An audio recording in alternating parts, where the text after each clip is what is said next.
NBA champion Eddie House with us now. Good morning, Eddie. Fill us in on what you think is the biggest reason the Heat won. Well, I think they played harder. They just played harder. They stick to their game plan. One thing about the Miami Heat, they're going to stay disciplined, and they're going to play the same way. They're going to continue to push and push and push. And if they continue to do that and you allow them, they're going to eventually bend you and break you. And that's what happened last night in the fourth quarter. They just stuck to their game plan. They played harder. And I thought really what they really was focused on, I mean, guys scored, but the biggest number that stuck out to me was Jokić and 4 assists. If you play at home with everybody else, and yes, Bam, and Eric Spoelstra alluded to it last night. He said nobody's giving Bam as much enough credit for what he's doing, because not only is he taking the challenge on the defensive end, they're also running their offense through him with dribble handoffs, getting him in pick and rolls and pick and pops, trying to get him in that free throw line area. And at times he does attack Jokić as well. So I think the key was everybody staying at home, not allowing people to get in their rhythm. Jamal Murray, he's a shot maker, so he's going to always be able to find ways to put the ball in the hole. But Michael Porter Jr. needs a little help. He needs to get open. He needs somebody to take a look away so he could relocate, or overhelp on Joker so he could kick it out. So I think that the Miami Heat found some sort of recipe. Now, is it sustainable? Because it still was a 3-point game. But I think that's the best chance that you have if you're Miami is the Joker's going to kill whoever he kills, and we can live with that, but you can't let everybody else eat as well. Yeah, I agree, Eddie. I thought it was their resiliency. Being down in a hostile environment on the road, you're down 15, and it's easy for you to all of a sudden say, you know what, they're supposed to do this. They're protecting home court. We get an opportunity to go home on Wednesday. We got Wednesday, Friday. We can tie this thing up 2-2 and then come out here the following Monday. But that's not what they did. As you mentioned, they kept running their offense. They'd run the guy through. The guy would flare to the corner and get a wide open three. They ran that play at least 3 or 4 times and hit a wide open three all 3 times on it. I'm like, bruh, how many times? I know this is not a new play. I know teams are not running new plays this late in the season. They're running their offense. Are you going to be disciplined enough to do your defensive sets when they run their offensive sets? Guys made plays. Look, Bam is Bam. Jokić is killing him. But here's the thing, Eddie. The 41 is not the issue. It's the 4 assists because guys couldn't make shots. He doesn't want to go score 40. He would rather have 20 and 13 assists. But when he see guys struggling, they're down 11 points. He's like, before this thing get out of hand and gets to 20, 25, maybe even 30, let me take it upon myself because I know they have no answer to this question, which I am on the other side. So if you tell me that Michael Porter Jr. is going to give you 5 points when he averaged 17, if you tell me KCP is going to give you the numbers that he gave you, going to have 6 fouls with 1 field goal made, that's going to be a problem.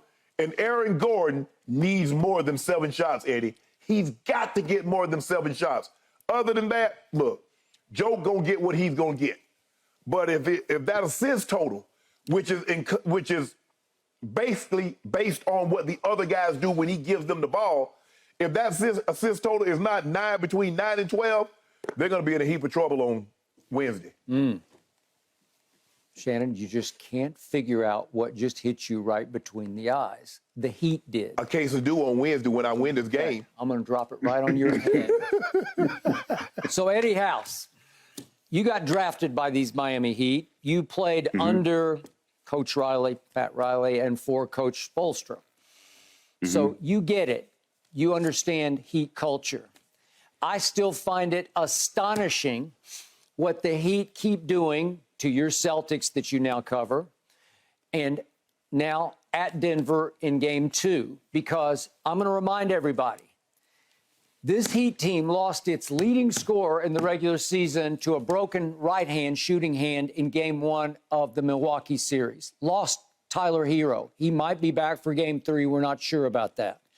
Jimmy Butler has gone from playoff Jimmy to really way off Jimmy for the last 7 games. He has not been there because he shot 7 of 19 last night. That's 37%. Caleb Martin, whom Eddie House said deserved to be the MVP of the Eastern Conference Finals against your Celtics. He averaged 19 points and 7 rebounds and shot against the Celtics in the last 5 games, 3 through 7. He shot 59% against the Celtics from the floor and 52% from three.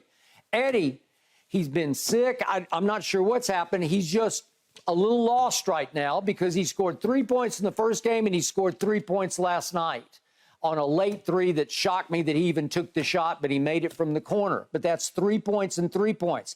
They're doing it without Tyler Hero, without Jimmy Butler, without Caleb Martin.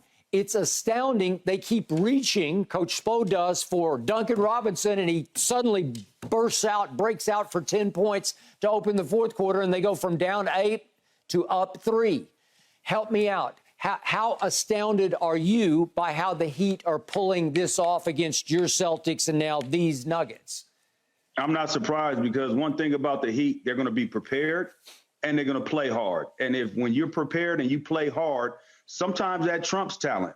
You know, I'm not sometimes, pretty much all the time. I played on plenty of teams growing up. You look over and say, oh, man, there's no way that team is better than us. We go out there, think we're going to win on talent alone. We don't execute. Next thing you look up, you're walking out with an L. They executed. They stuck to their game plan. That's one thing that Miami does. They play consistent, right? They are consistent. They're a team. It's a well-oiled machine that everybody that comes in knows what their role is. And I can't say enough about Gabe Vincent, about how steady he has been. He has been a steady hand for them, not only shooting the basketball, involving them in offense, at times even taking Jokić, which is hard, but he's banging them and he's trying hard. He's fighting hard. And when you see a team that's aggressive in that manner, you get calls. And you talked about Jimmy being missing. All you want to do if you're the Heat, you want to keep the game close, because look what Jimmy did in the fourth quarter. He was 3 for 5. He had 8 points, 1 or 2 from 3, right? That's all you want. And he hit that big shot going to his right from mid-range. And so you keep it close with Jimmy. Jimmy going to close, right? And you just need the other guys to step up. Max Strus, what'd he do? First quarter, gave you 11 points, right? And then right when you need it in the fourth quarter, Duncan Robinson, his problem because he can shoot. Who wasn't disciplined? Twice. They ran the same play. They went to the pin down, the curl. Yep. And Duncan Robinson curled. 2 went with him. They were worried about him. Gabe Vincent knocked down to 3. Then they run that same play. They stay with Vincent. He gets a layup, goes in. Could have been an and one on Jeff Green. So you talk about just executing over and over and over again on both ends of the court. That's why I'm not surprised that Miami are able to do what they do, because they're a team that's going to execute and they're going to be over prepared, if that's even a way to describe it, because they're going to have every detail about everybody, what they're going to do, and whatever their game plan is. Promise you, they're going to stick to it. And if you're not sticking to the game plan, you'll come out the game. So it's just the way that organization is ran. And I'm not surprised at all about anything that they're doing. Well, I'm a little disappointed with the Nuggets in their fourth quarter defense. They allowed the Heat to get 36 points on 19 possessions.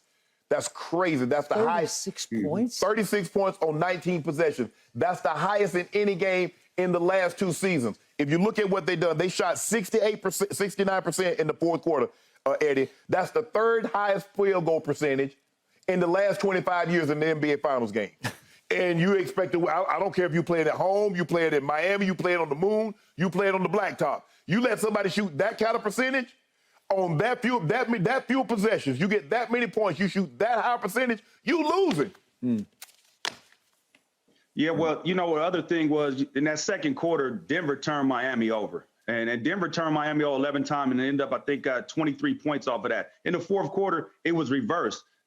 They turned the ball over 4 times, Denver did, and Miami got 10 points off of that. Now, right there, that's when it was that time, winning time. Miami stepped up defensively. And Coach Michael Malone, he was right. You know, just the defensive effort in the fourth quarter especially just went out the window. And there's nothing he could do. There's no timeout, no X's and O's. The guys got to go out there and the guys got to perform. And it's the NBA Finals. It's not game 52. It's not game 67. It's the NBA Finals. It's game 2 of the NBA Finals. You have a chance to put 2 games in your pocket, go on Miami and look just to split one and be looking really good coming back home up 3-1. Instead, this is a series 1-1.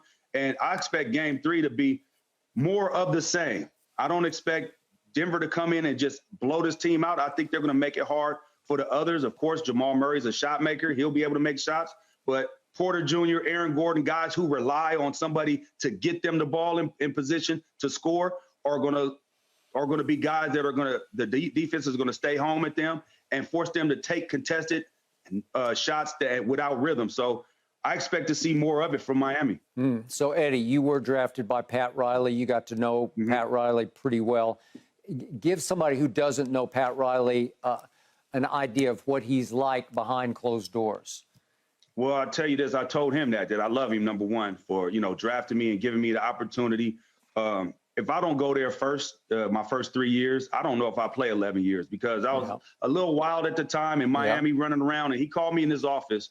And this is the kind of man he is. He called me in his office and he said, hey, you don't want to get this label. He could have let me run myself out the league, but he called me in his office and said, hey, you don't want that. You don't want that jacket on you. It's hard to shake. So understand, I know everything that's going on in this city. I'm not saying don't have fun, but just taper it down a little bit. And so to me, he could have easily let me just run myself off, but he's a guy that's going to demand respect, number one. He's going to make sure that you're prepared to do your job. He made me the professional that I am. I didn't know what it was to be a professional, how to carry myself as a professional, how to be a professional, how to train like a professional, and how to perform like a professional. And so that's what the Miami Heat culture is about. He says this, they'll be the hardest working, most disciplined, most unselfish team that's out there. And most conditioned. He'll put most conditioned in there because you're going to get your conditioning. And it's the truth. And that's why year in and year out, the team is right there because that's what it's all about. And if you can't get it, then you out the door. So give us a quick last thought. Who wins game 3? I'm going to go with Miami Heat. I'm going to go with Miami Heat getting game 3. I think it's going to be a tight game. I don't know if it is they just got to keep Denver from fast break. They got to try to slow him down, which is hard. Think about what Jokić did yesterday. He got the ball, dribbled it 4 times with his left hand and laid it up on Cody Zeller. Zeller's not used to picking up somebody 90 feet or 70 feet. And so I think if you stay home with the others, I think Miami Heat come out with that win. Agreed. All right, Eddie and Skip taking the Heat. Shannon going with the Denver Nuggets. We'll find out. Eddie, thanks for joining us. We appreciate your time. Thanks for watching, Undisputed fans. Subscribe here to get the very latest from Skip and Shannon. Plus, go watch a few segments from our other shows on FS1.